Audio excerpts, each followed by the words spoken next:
বিয়ে হওয়ার পর থেকেই মল্লিকা দেখে আসছে তার শ্বশুরবাড়িতে যৌথ পরিবারে ব্যক্তিগত ব্যাপারটাই যেন নেই।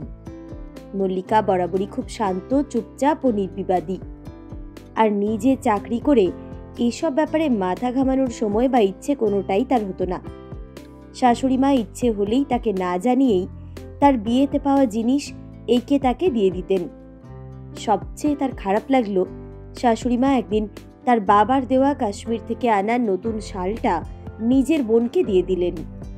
তবুও সে চুপ থাকলো।